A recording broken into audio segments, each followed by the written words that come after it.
Tinutulan din ni Vice President Leni Robredo ang plano ng administrasyon na mamahagi ng libreng kondom sa mga paaralan. Pero may mga positibo rin sa naging aksyon ng Pangulo, kabilang na ang United Nations. Ayon sa UN Population Fund, maituturing itong malaking hakbang. Magandang tugon daw ang family planning sa kahirapan, kalusugan at pagtataguyod ng magandang buhay. Sang-ayon din daw ito sa commitment ng Pilipinas na maipatupad ang 2030 Sustainable Development Goals ng UN. Umaasa naman ang palasyo sa kooperasyon ng UN sa pagpapatupad ng Modern Family Planning Program ng gobyerno.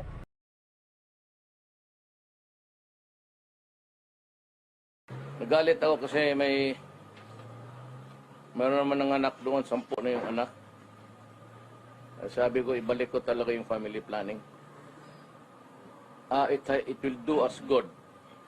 Mas maraming magawa yan. Walang kasamaan yan. And ako naman, I said, I'm a Christian but I am a realist and we have to do something on overpopulation.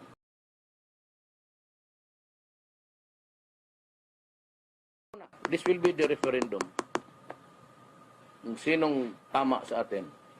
Oh, look, were you able to stop me? It's 6 million.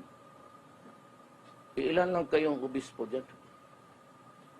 Tsaka, if I start to name the bishops who have got married or who have women in their lives and the priest, sasabog itong Katoliko, sabihin ko sa inyo. Bigay ko sa inyo, mga anak nila, pati address. You want me to do it? I will do it. Sumubra kayo. Gusto na mo, maligal mo. Kay kinahanglan ang pamilya as the basic foundation for magposte sa atong Diyo. Kanit mga pamilya mo ni Nasor. Kung tanaw kaglasang, kung walay kahoy, walay lasang. Ang gobyerno, umadaw na kung walay tao, madiway Pilipinas. Ngunit kinahanglan nga mga nakta, pero ayaw ko ninyo palagi. Meron ba, mga kuwan siguro, tulo, kada boundary na kabong ng anak na daan, hinahinayin na ninyo. Kay, o ako, ang piliong presidente, ibalik nako ang family planning o ang deals o kundaka. 3 is boundary na. Mga anak ko biyan 6, 7, 8 maglisod yun. It's gonna be hard life for everybody. Wag kung mag-ingon ganin ninyo kaya, malay pa na ako, managko og yuta, pero paski na, pagpadako ng sa bata, o edukasyon, lisod na kaayo na. Ayaw mo, you know, I do not have any quarrel with the church. Ang problema man yun, ang among pakibanggi sa ila, kay ang gobyerno na ay plano, o parte mo, tulog tama. Karang tulog boundary na stop there because pareho kang tanan, di manggusta dato, disur kita. Malukoy kus tao Pilipino, hindi maka-eskwela, way balay nga. Pero, kung yan, di kung sila makagawas ng restigato, duman anak, maninyo, ada nang yapon sila na rin, dapat makagawas ba? Mahimong sailor, mahimong engineer, papa-eskwela pa rin niya.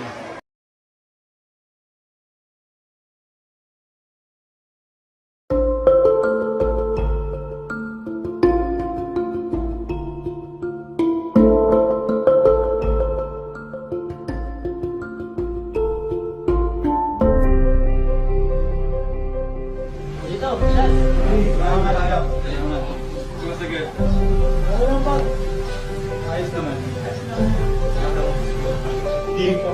Hindi po. Hindi sa amin ah. Gusto kasi gamitin mo pa. Uy. Pero okay na to. Ayoko nga. Uy. Ang gano'n naman. Hindi. Mga muna dyan. Sarap kuya. Hindi ko madahal yung girlfriend ko. Tulog mo na ako ah. Sige, tulog ka muna dyan. Trabaho lang.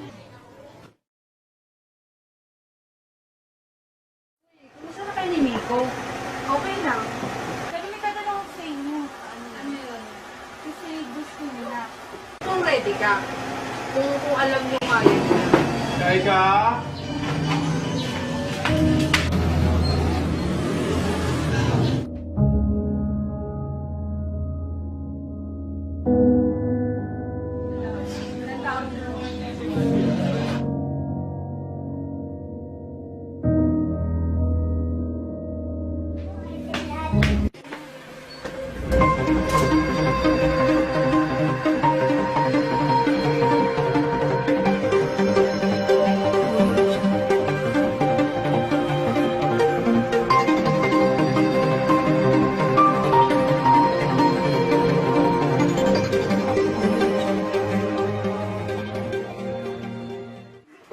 Gusto mo ng condom?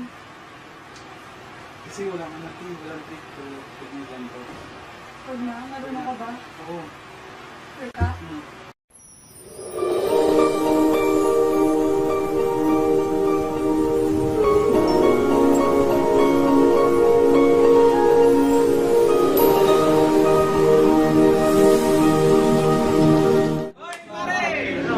Maganda akong balita. Sasabihin ako sa'yo, boy. Kala niyo ba? Baon na baon! Bibig din naman ako. Boom! Ang ako sa'yo. Boy!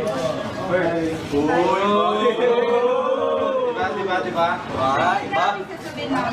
Sasabihin ng kaps. Ano ba sasabihin mo, babe? Importante nga. Nabuntis mo ako. Ano? Seryoso ka ba dun? Oo, seryoso ako. Hindi pwede yun, hindi pa ako handa. Hindi kailangan mo maging handa. Hindi. Kasi ito na eh. Hindi, ayoko. Hindi ako handa sa ganyan. Ayoko. Wala nangyari na eh.